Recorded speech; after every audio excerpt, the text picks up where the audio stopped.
മുരുകൻ ചേട്ടനെ കുറിച്ച് വല്യമ്മായി ഒന്നും പറഞ്ഞില്ലല്ലോ. അവനൊരു ചെറിയ ജോലിയുണ്ട് എറണാകുളത്ത്. Artist RK. മേനോന്റെ ന്യൂ വിഷൻ എന്ന് പറഞ്ഞ കമ്പനിയിൽ. ഞാനിപ്പോ അവന്റെ കൂടെയാണ് താമസം. വല്യമ്മായി ഇങ്ങോട്ട് പുറപ്പെടുമ്പോ കൂടെ വരണമെന്ന് മുരുകൻ ചേട്ടൻ പറഞ്ഞില്ലേ? ഇല്ല മോളെ, അവന് ഓഫീസിൽ പിടിപ്പത് ജോലിയുണ്ട്. കൂടാതെ അവനിപ്പോ കമ്പ്യൂട്ടർ ഗ്രാഫിക്സും പഠിക്കുന്നുണ്ട്.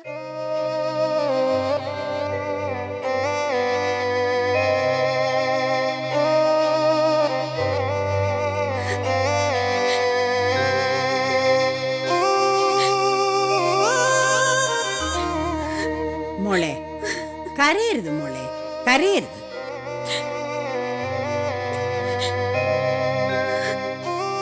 വളരെ പ്രധാനപ്പെട്ട ഒരു പ്രശ്നം അവതരിപ്പിക്കാനാണ് ഞാനിപ്പോൾ ഇങ്ങോട്ട് വന്നത്.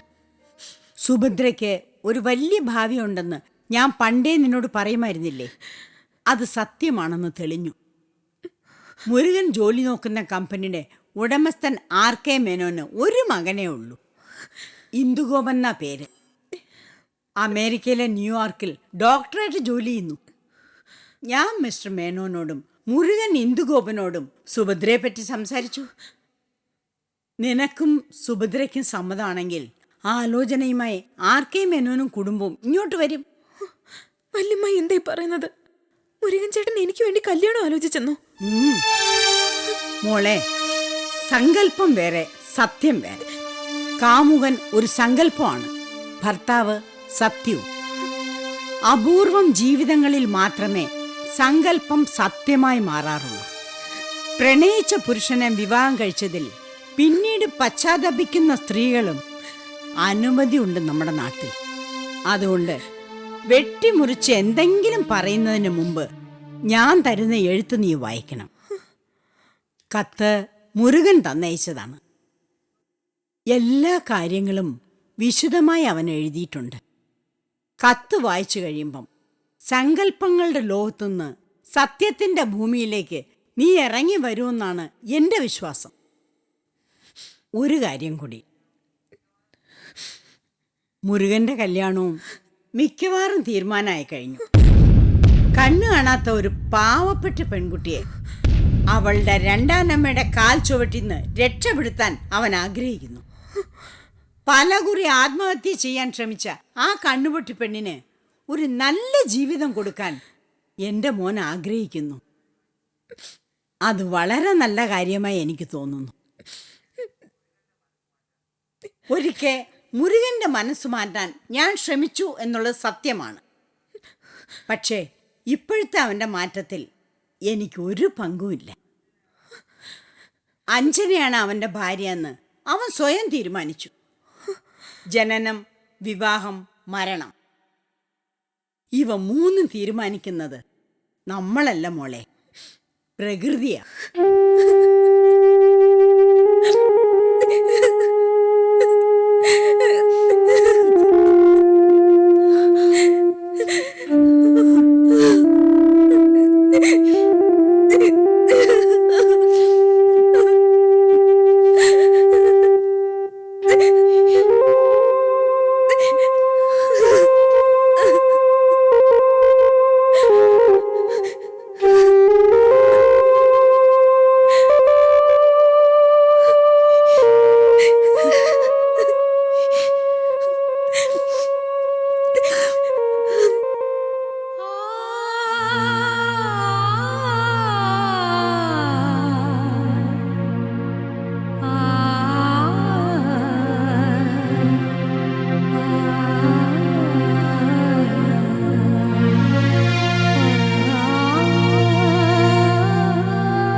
പ്രിയപ്പെട്ട സുഭദ്രയ്ക്ക്, ഈ കത്ത് വായിച്ചു കഴിയുമ്പോൾ സുഭദ്ര എന്നെക്കുറിച്ച് എന്തായിരിക്കും ചിന്തിക്കുക? എനിക്ക് വേണ്ടി കാത്തിരിക്കണം. ഞാൻ മടങ്ങി വരുമെന്ന് ഞാൻ പ്രതിജ്ഞ ചെയ്തിട്ടുണ്ട്. പക്ഷെ സുന്ദരിയും വിദ്യാസമ്പന്നയുമായി നിന്നെ ഊമയായി ഞാൻ സ്വന്തമാക്കാൻ ആഗ്രഹിക്കുന്നത് സ്വാർത്ഥതയാണെന്ന് അമ്മ പറഞ്ഞപ്പോൾ ആദ്യം ഞാൻ പൊട്ടിക്കരഞ്ഞുവെങ്കിലും പിന്നീട് ആലോചിച്ചപ്പോൾ അമ്മയുടെ വാക്കുകളിൽ അർത്ഥമുണ്ടെന്ന് തോന്നി. ആകാശത്ത് പറന്ന് നടക്കേണ്ട പക്ഷിയെ നിന്റെ കൊച്ചുകുടലിലെ കൂട്ടിൽ അടച്ചിടാൻ പാടില്ല എന്ന് അമ്മ എന്നെ ഉപദേശിച്ചു. യഥാർത്ഥമായ പ്രണയം പിടിച്ചു വാങ്ങലോ തട്ടിപ്പറിക്കലോ അല്ല, വിട്ടുകൊടുക്കലാണ്. ത്യജിക്കുമ്പോഴാണ് നാം നന്മയുടെ ശരിയായ മുഖം കാണുന്നത്. ഇപ്പോൾ വിഷമം തോന്നുമെങ്കിലും വർഷങ്ങൾ കഴിയുമ്പോൾ എന്റെ ഈ പിന്മാറ്റം നിന്റെ നന്മയ്ക്ക് വേണ്ടിയായിരുന്നു എന്ന് നിനക്ക് ബോധ്യപ്പെടും.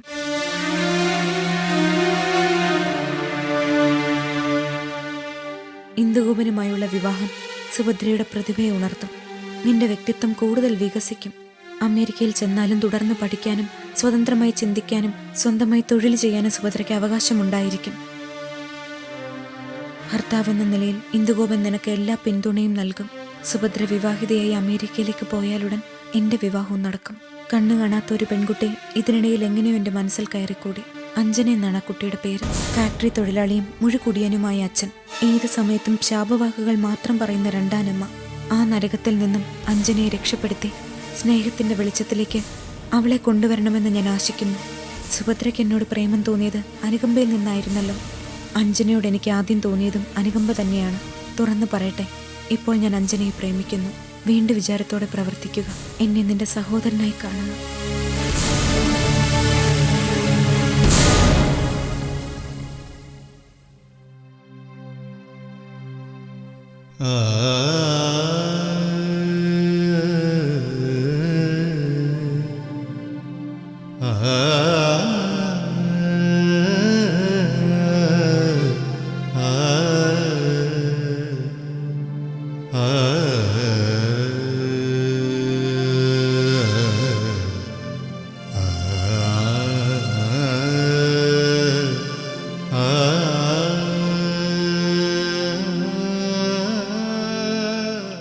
വാക്ക് തന്നിട്ട് പോയാൽ അത് പാലിക്കണം. അത് തെറ്റിച്ച എനിക്ക് പിന്നെ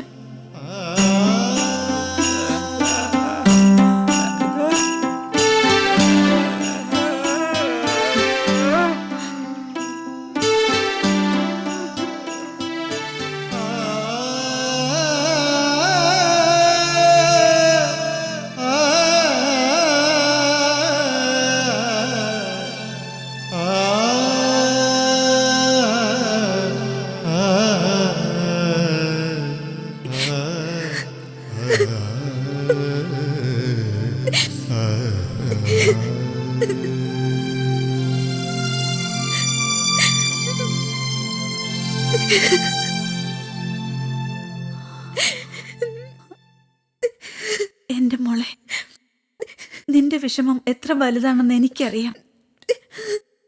പക്ഷേ മുരുകൻ ചേട്ടൻ എന്നെ സ്വീകരിക്കുന്നില്ലെങ്കിൽ എനിക്ക് ഈ ജന്മം കല്യാണമേ വേണ്ട എന്നൊന്നും നീ പറയരുത്. കണ്ടില്ലേ, മുരുകൻ മറ്റൊരു പെൺകുട്ടിയെ ഇഷ്ടപ്പെട്ടു കഴിഞ്ഞു. ഒരു വലിയ ഭാഗ്യമാണ് നിന്നെ തേടി വന്നിരിക്കുന്നത്. ഇന്ദുഗോപൻ എല്ലാ രീതിയിലും നിനക്ക് അനുയോജ്യനാണെന്ന ചേട്ടത്തി പറയുന്നത്. തീർച്ചയായും ഇതൊരു അനുഗ്രഹം തന്നെയാണ്. എന്തനുഗ്രഹം? വിമാനത്തിൽ കയറുന്നതും അമേരിക്കയിൽ പോയി താമസിക്കുന്നതൊക്കെയാണോ അനുഗ്രഹമായി അമ്മ കാണുന്നത്? കുട്ടിക്കാലത്തെ ഉയർന്ന വിദ്യാഭ്യാസം നീ സ്വപ്നം കണ്ടിരുന്നില്ലേ? PG കഴിഞ്ഞാൽ തുടർന്ന് പഠിച്ച് PhD എടുക്കണമെന്ന് നീ പറയുമായിരുന്നു. ഈ വിവാഹം നടന്നു കഴിഞ്ഞാൽ അമേരിക്കയിലെ പേരുകേട്ട യൂണിവേഴ്സിറ്റിയിൽ നിന്ന് നിനക്ക് ഡോക്ടറേറ്റ് എടുക്കാമല്ലോ. ദോശ മറിച്ചിടുന്നത് പോലെ സ്നേഹം മാറ്റാൻ എനിക്ക് അറിഞ്ഞൂടാ. എനിക്കൊന്ന് ആലോചിക്കണം. ആര് പറഞ്ഞു വേണ്ടെന്ന്? തീർച്ചയായിട്ടും നീ ആലോചിച്ച് തന്നെ തീരുമാനിക്കണം. പക്ഷെ ഒരു കാര്യം, 1 മാസത്തിനുള്ളിൽ ഇന്ദുഗോപന് മടങ്ങിപ്പോണം. അവൻ പോകുമ്പം ഒപ്പം ഭാര്യ ഉണ്ടായിരിക്കണമെന്ന് മേനോന് നിർബന്ധമുണ്ട്. 2 ദിവസം ഞാൻ ഇവിടെ താമസിക്കും. അതിനുള്ളിൽ നീ സമ്മതം അറിയിച്ചാൽ ഞാൻ ഫോൺ ചെയ്ത് അവരെ ഇങ്ങോട്ട് വരുത്താം. ഫോർമലായി ഒരു പെണ്ണ് കാണൽ ചടങ്ങ് വേണമല്ലോ. സുഭദ്രേ, ജീവിതത്തിൽ വരുന്ന ഏത് മാറ്റവും നല്ലതിനു വേണ്ടി മാത്രമാണെന്നുള്ള ശുഭചിന്തയാ നമുക്ക് ആവശ്യം. അതെ, തല്ലുകൊണ്ട ദേഷ്യത്തിന് ഞാൻ എന്തോ വേണ്ടാത്തത് പറഞ്ഞുപോയി. സുകുമാരൻ മുതലാളി അത് കാര്യമായിട്ട് എടുക്കരുത്. അല്ല, മുതലാളിക്ക് ഒത്ത ശരീരമില്ലേ, നല്ല ആരോഗ്യല്ലേ. ഒരൊറ്റ ചവിട്ടിന് ആ പെണ്ണും പിള്ളെ താഴെ വീഴ്ത്തണം, അവരുടെ നട്ടു ഒട്ടിക്കണം. മനസ്സിലായോ? എന്താ സുകുമാര, ഈ വേലി ഇതുവരെ എടുത്തു മാറ്റിയില്ലേ? ഉടനെ മാറ്റിയില്ലെങ്കിൽ വെട്ടുകത്തി എടുത്തോണ്ടൊന്ന് ഞാൻ ഇതിനെ വെട്ടിപ്പൊളിക്കും. വേഗാവട്ടെ, വേഗാവട്ടെ. ചെറിയ വേലി അമ്മായിയമ്മയും വലിയ വേലി മരുമകനും എടുത്ത് മാറ്റ്. വേഗാവട്ടറാ. അല്ല അത് പിന്നെ ഈ കാർപ്പൻറ്റർ വന്നാലേ പറ്റൂ. അയ്യോ, ഇത് മാറ്റാൻ കാർപ്പൻറ്റർ വേണമെന്നില്ല, നിങ്ങൾക്ക് മാറ്റാന്നുള്ളതേ ഉള്ളൂ. വേഗാവട്ടെ, അല്ലെങ്കിലേ ഞാൻ വെട്ടുകത്തി എടുത്തോണ്ട് വന്നാലേ വേറെ വല്ലതും ചെയ്തെന്നിരിക്കും. വേഗാവട്ടെ.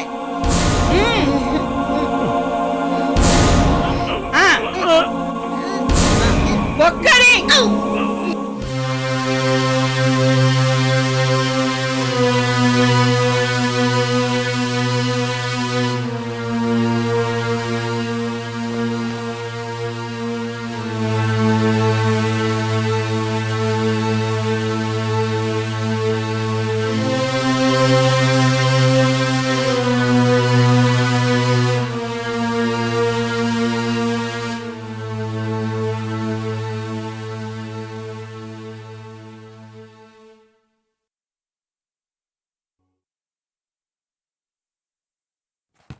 സത്യത്തെ അച്ഛനെ ഇവിടെ തനിച്ചാക്കിയിട്ട് പോവാൻ എനിക്ക് ഒട്ടും മനസ്സ് വരുന്നില്ല. ഇന്നലെ പ്രഭയുടെ വാടക വീട്ടിൽ പോയപ്പോൾ മുതൽ സുനിലിനെ എപ്പോഴും കണ്ടുകൊണ്ടിരിക്കണമെന്നൊരു തോന്നല്. ആ പ്രഭയുടെ കുഞ്ഞിനെ കാണാൻ എന്ത് ഭംഗിയാണെന്നോ. സുനിൽ അതിനെ നിലത്ത് വയ്ക്കത്തില്ല. സുനിലെന്നല്ല, ആർക്കും അതിനെ കയ്യിലെടുത്താൽ പിന്നെ കൈമാറാനോ താഴെ വയ്ക്കാനോ തോന്നത്തില്ല. ഇന്നലെ രാത്രി മുഴുവൻ എന്റെ സ്വപ്നത്തിൽ ആ കുഞ്ഞായിരുന്നു. എന്റെ മോള് കോമളം തന്നെയാണോ ഈ സംസാരിക്കുന്നത്? അതെ, എന്റെ മോള് തന്നെ.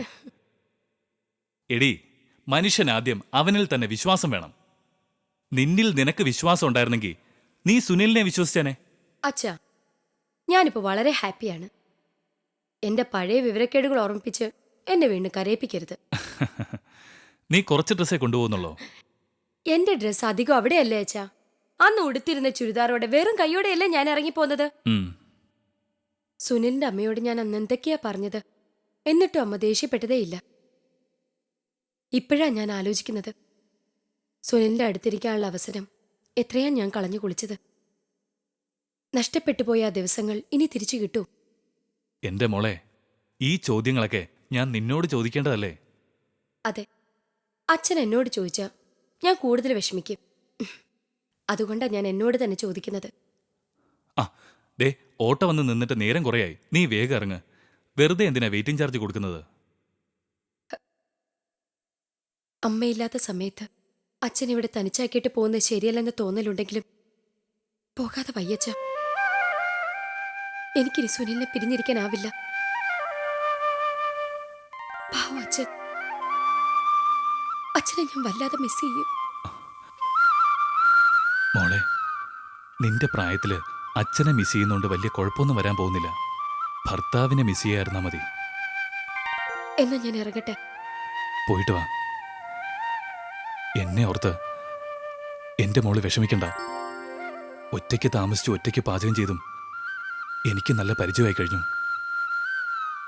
അതിന്റെ മുഴുവൻ ക്രെഡിറ്റും ഞാൻ എന്റെ ഭാര്യയ്ക്ക്, നിന്റെ അമ്മയ്ക്ക് നൽകുന്നു. ശരി അച്ഛ, ഞാൻ രാത്രി വിളിക്കാം. അമ്മയുടെ വിവരം വല്ലതും അറിഞ്ഞാ ഉടനെ ഫോൺ ചെയ്യണേ.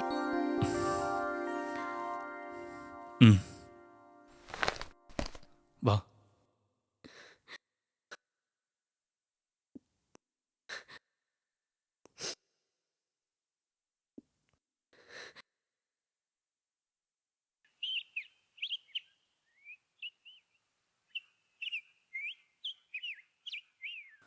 കേറിക്കോ. വരട്ടെ അച്ഛ. ആ.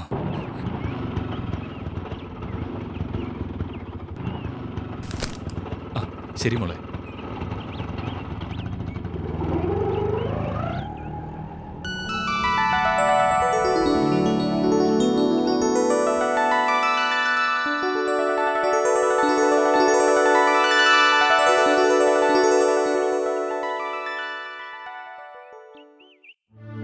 അങ്കിള് പുതിയ കാറ് വാങ്ങും, അതിൽ ഞാൻ ട്യൂഷൻ ക്ലാസ്സിൽ പോവും എന്നൊക്കെ മോഹിച്ചു പോയി ഞാൻ. എല്ലാ കൂട്ടുകാരോടും അങ്ങനെ പറയുകയും ചെയ്തു. ഈ വീട്ടിൽ നിന്ന് ഇറങ്ങിയ നമ്മൾ എവിടെ താമസിക്കും? നമ്മൾ താമസിച്ചിരുന്ന പഴയ വാടക വീട്ടിൽ. എന്റെ ഭാഗ്യം, ആ വീട് ഇതുവരെ മറ്റാരും വാടകയ്ക്ക് എടുത്തിട്ടില്ല. പിന്നെ ശങ്കരൻ തെങ്ങേല്. നിന്റെ അമ്മുമ്മ വലതുകാല് വെച്ച് ഇങ്ങോട്ട് കയറി വന്നപ്പോഴേ ഞാൻ ഭയപ്പെട്ടതാ, എന്നെങ്കിലും ഒരു ദിവസം ഇങ്ങനെ സംഭവിക്കുമെന്ന്. സുശീല ചേച്ചിയുടെ സഹനശക്തി ഒന്നുകൊണ്ട് മാത്ര ഇത്രയും നാളെങ്കിലും നമ്മൾ ഇവിടെ താമസിച്ചത്. ഇപ്പോഴെന്താ സുശീലാന്റി പറഞ്ഞോ അമ്മയോട് ഇറങ്ങിപ്പോവാൻ? ഇന്നലെ ഇവിടെ നടന്ന പുകിലൊന്നും നീ കണ്ടില്ലല്ലോ. നീ ആ സമയത്ത് സ്കൂളിലല്ലായിരുന്നു.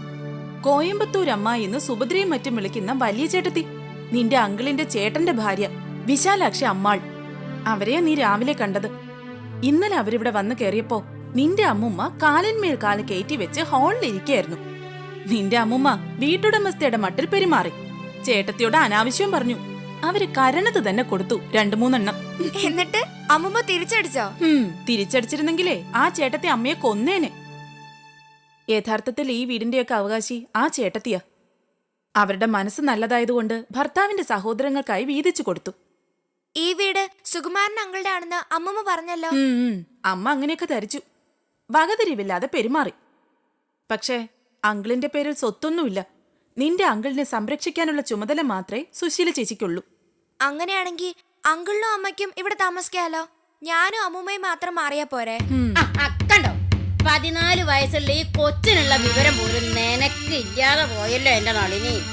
നീ ഇന്ന് ഇവിടുന്ന് ഇറങ്ങിയ തീർന്നു നിന്റെ സർവ്വ അവകാശങ്ങളും. എന്ത് അവകാശത്തിന്റെ കാര്യം അമ്മ പറയുന്നത്? നീ സുകുമാരന്റെ ഭാര്യയാണ്. ആ അവകാശം സുകുമാരൻ മരിച്ചുപോയ കരുണാരൻ മുതലാളിയുടെ അനുജനാണ് എന്ന അവകാശം. ഞാൻ പറയണത് അവര് നമ്മളെ ചവിട്ടി പുറത്താക്കിയാലും നമ്മൾ പോവാതെ ഈ വീടിന്റെ വരാന്തയിൽ എവിടെയെങ്കിലും കിടക്കണമെന്നാ. എടി പോത്തെ, ഞാൻ പറയണത് നിനക്ക് മനസ്സിലാവണുണ്ടോ? അമ്മ എവിടെ വേണമെങ്കിലും കിടന്നോ. എനിക്ക് അഭിമാനം എന്ന വാക്കിന്റെ അർത്ഥം അറിയാം. അതുകൊണ്ട് ഞാൻ ഇന്ന് തന്നെ പോവും. അമ്മ എന്റെ കൂടെ വരണ്ട. സ്വന്തം അനിയത്തിയായി കരുതി എന്നെ സ്നേഹിച്ച സുശീല ചേച്ചിയോട് അമ്മ കാണിച്ച നന്ദികേടിന്റെ ഫല ഇപ്പൊ ഞാൻ അനുഭവിക്കുന്നത്. അമ്മയുടെ കൂടെ ഒരു വീട്ടിൽ താമസിച്ച ഇനി എനിക്ക് ഭ്രാന്ത് പിടിക്കും. ഒരക്ഷരം പറയാതെ എല്ലാവരെയും സ്നേഹിച്ച് ഒതുങ്ങി ജീവിച്ച ഈ മനുഷ്യനെ പോലും ഉപദേശിച്ച അമ്മ ക്രൂരനാക്കി മാറ്റി. എന്നാലേ നീ എന്റെ ഇഷ്ടം പോലെ ചെയ്തോ. ഞാനും സുകുമാരൻ മുതലാളിയും ഇവിടെ താമസിച്ചോളാം. എന്റെ ദൈവമേ, അമ്മക്ക് ഇങ്ങനെ നാണമില്ലാതെ പോയല്ലോ. എടി, കഴിഞ്ഞത് കഴിഞ്ഞു. 2-3 ദിവസം കഴിയുമ്പോഴേ കോയമ്പത്തൂർ പട്ടത്തി അങ്ങ് തിരിച്ചു പോകും. പിന്നെ സുശീലയെ നമുക്ക് കൈകാര്യം ചെയ്യാം. ഓഹോ, സുശീലയ്ക്ക് നാട്ടുകാരെ പേടിയാ.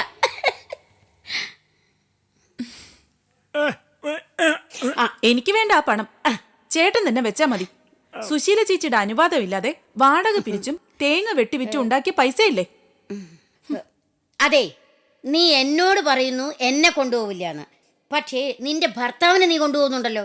അതെ, അദ്ദേഹം എന്റെ കഴുത്തിൽ കെട്ടിയ ഈ താലിയോട് എനിക്ക് ബഹുമാനമുണ്ട്. അതുകൊണ്ട് അങ്ങനെയാണെങ്കിലേ ഈ വയറിനോട് നിനക്ക് ബഹുമാനമില്ലേ? ഇതിനകത്തല്ലേടി നീ കിടന്നത്? അതെന്റെ മുജന്മ പാപഫലം.